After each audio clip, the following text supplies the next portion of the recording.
The following deals with the sensitive issue of suicide. If you're having issues, call 988. All right, it's Thursday morning, January 25th, and we have sad news out of North Texas. I'm on location filming in South Texas, and our cameraman Ron is doing the driving.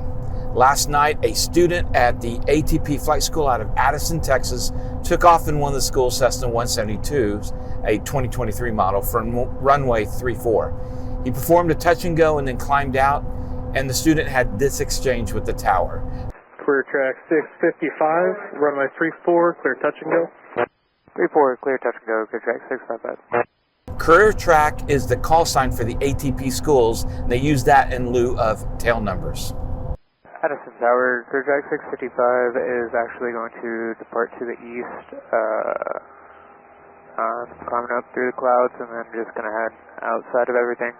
And at about right now, you'll probably realize that I'm not going to listen to y'all's instructions, and I'm just heading to East Texas in a career track.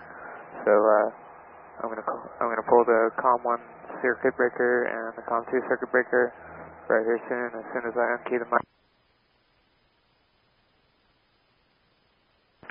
Career track 655, Addison Tower. Say again.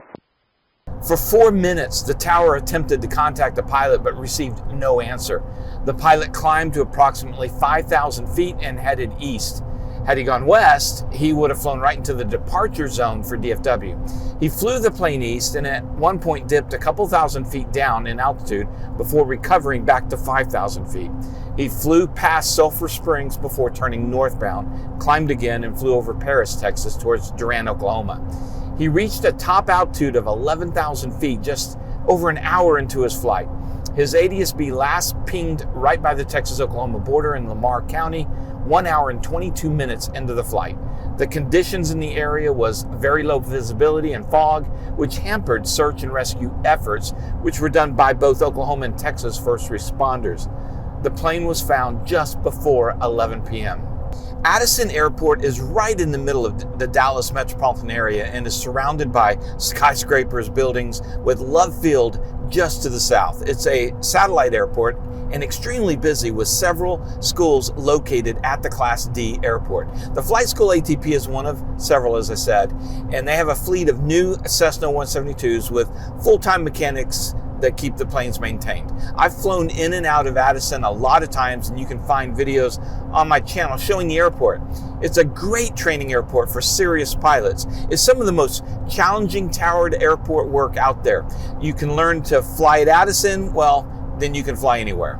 This is a very sad situation.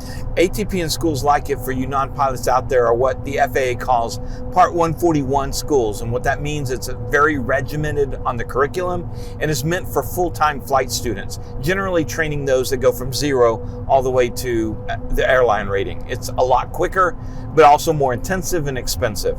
The big issue here is the struggle with the mental pressure of intense flight training. If you seek help for any mental issue, chances are you'll lose your medical and consequently lose your new career. So student pilots training for the airlines are very hesitant to seek help. It's an issue that needs conversation. And if you're having issues, I do hope you'll get help. Talk to a friend, just get help. Thanks for watching, and we'll see you next time on Taking Off.